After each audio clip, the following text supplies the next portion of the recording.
What's up guys, I'm Roscoe M, is what I would normally say when I start off a video. But today, I'm not talking to you as Roscoe M. So for an intro that feels a little bit more appropriate, hi, I'm Ross. So the title of this video is Discoveries, because over the past couple months, that's exactly what I've been doing. I've been thinking and trying to think more about who I am and what kind of person I am, because it's something that I never really thought about previously, and it's something that I felt was necessary to think about. So with that said, with that being said, this video is me talking about I don't know how to say this on camera without it being weird and awkward, so I'm just going to come right out and say it. I am asexual, which for some of you that probably means that you instantly think of me differently and see me in a different light now, but no. This is for me a personal video, to just sort of get things off my chest, but also to talk to you guys about more on the level of who I am behind the camera. You know, because you guys always see Roscoe. You guys always see him. You know, the guy who's always on camera, the guy who's confident, the guy who's a bit of an idiot, the guy who labels himself as a twat. And that's very much still a part of Ross, but it's exaggerated in a way. And I want this video to be like the realest thing that probably could ever appear on this channel. You know, originally I had other videos to show what I was like behind the scenes, but I think this one fits a little bit nicer. I'm just I can't stop looking down. I can't stop looking down at my phone because I have questions lined up for later. You know, so, but I guess I'll start off with telling you guys my story as to how I discovered this.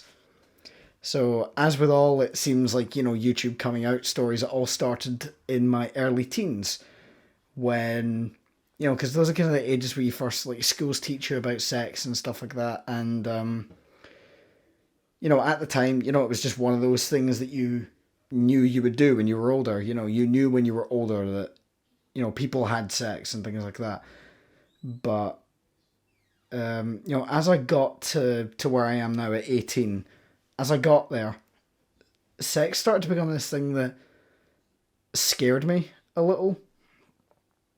You know, it became one of these things that I knew people did in life. You know, I knew people had sex and stuff like that.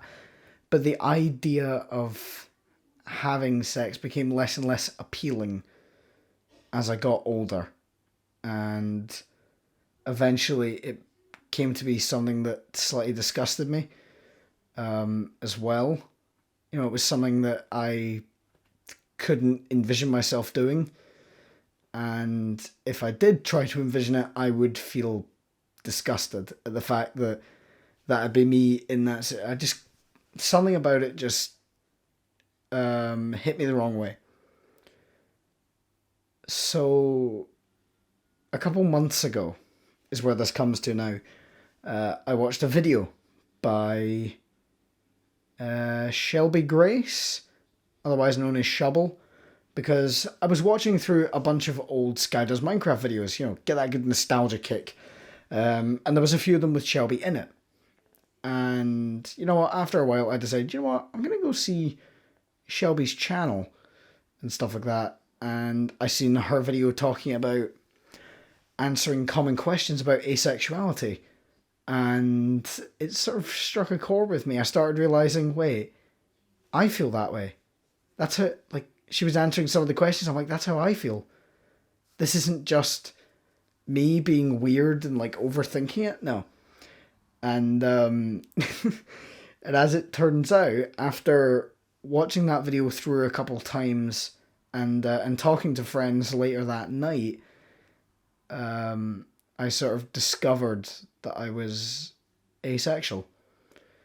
And I think that's kind of where my story ends. I'm here now, and I've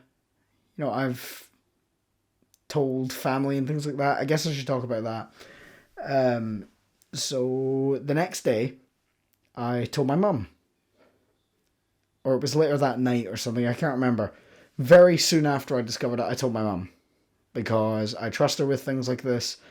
She's sort of my go-to for things like that, and she was very accepting of it.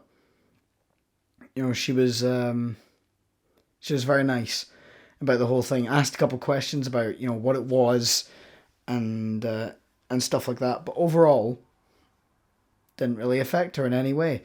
And that's what she said. It doesn't affect her life.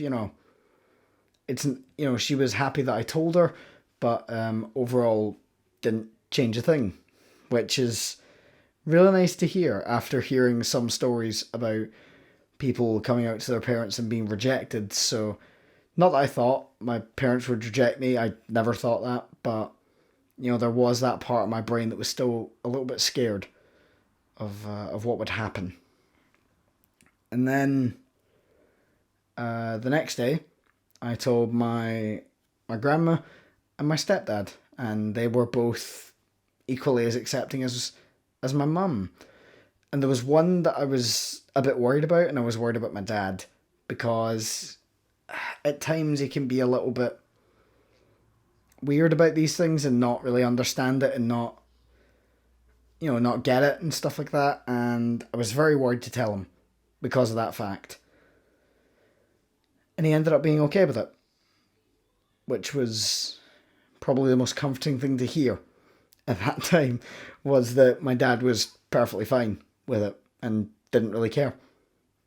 Not that didn't care in the sense of doesn't make a difference and stuff like that. So yeah, that was really nice to come out to a good portion of my family.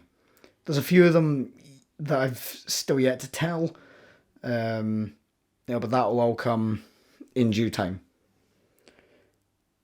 So one of the things I guess I'll cover next is common questions. Now, I actually looked this up. These are not questions I've been asked personally for some of them, but it's questions that are common to asexuality, and I thought I would answer with my experience here. Now, I would like to point out, anything I say here is my experience of being asexual. Of course, with most things, sexuality is a spectrum, and same thing with asexuals. There is a spectrum of it. So I would not take my word as fact. I would take it as my experience and what I've been through personally. So the first kind of question that I'm reading here is, what does asexuality mean? Asexuality is defined as little to no sexual attraction to people. So basically what that means is some people are driven by wanting to sleep with someone. Doesn't mean anything to me. Sleeping with someone is not the reason that I am attracted to them. What I would be described as, technically, to put it in the technical terms, would be an asexual heteroromantic, which basically means that I am romantically interested in people, specifically, in my case, females. So yeah, that's what I've come to know as the definition, my definition at least, of asexuality. The next question here is, how can you be sure you're asexual? And that's just something that you have to kind of figure out on your own. You can talk to people and things like that. People who are asexual, people who aren't. Personally, I chose to speak to Alan and another friend of ours, and I sort of asked them, how did you figure it out? And stuff like that. So, stuff like that. But mainly it's just do your research, honestly. Look into it and look at all of the different spectrums of asexuality and see if any of them describe you or if you relate to any of them in any way. And if you do, there's a pretty good chance that you are asexual and just haven't figured it out. That's what it was like for me. Because I knew for probably about a solid year how I felt about sex and things like that.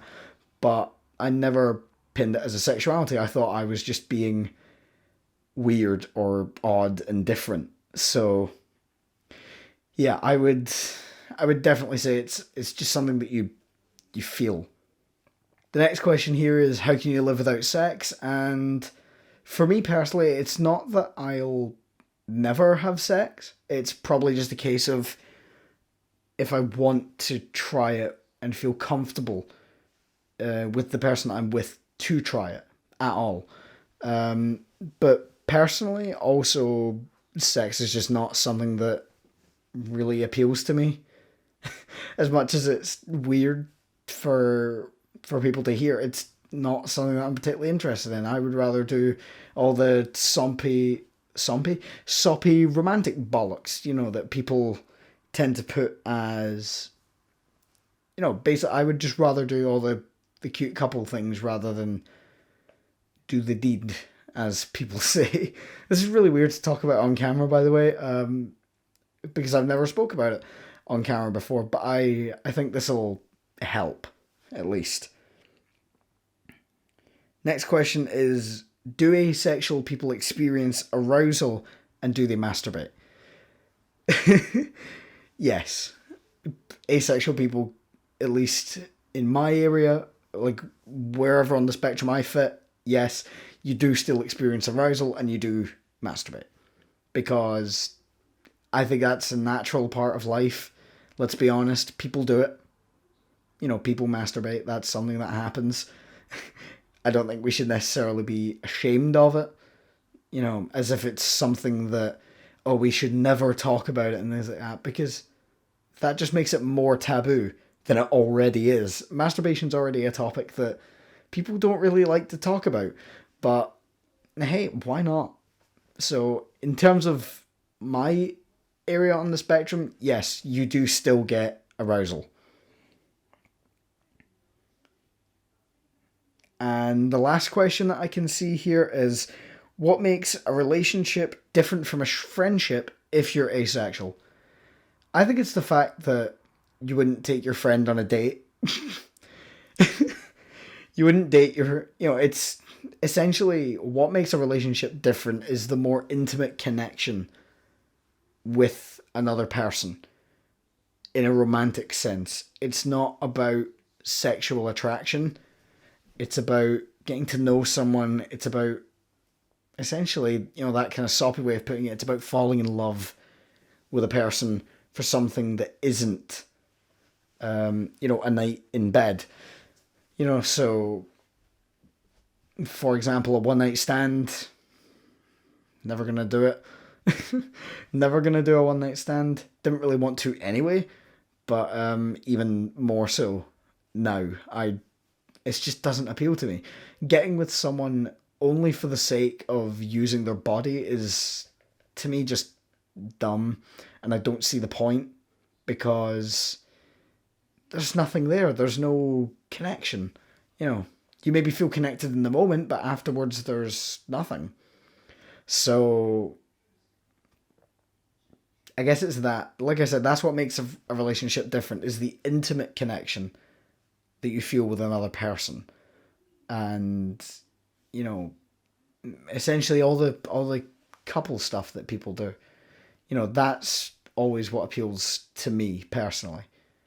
I hope you guys enjoyed this more personal video. I've wanted to talk about this for a while, but I also wanted to be sure myself, and a couple months in, I'm sure.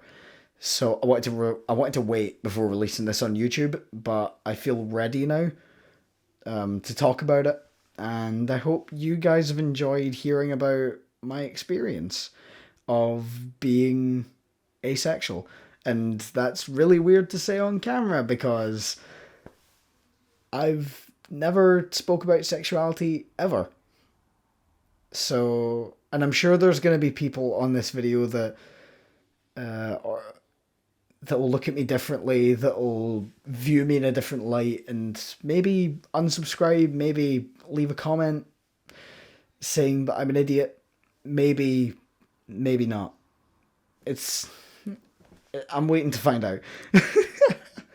But I hope you guys enjoyed. If you did, remember to like the video, subscribe, hit the notification bell, and if you feel inclined, do leave a comment, whether it's positive or negative, because I don't really care either way. I've been Roscoe M, and I'll see you guys next time. Goodbye.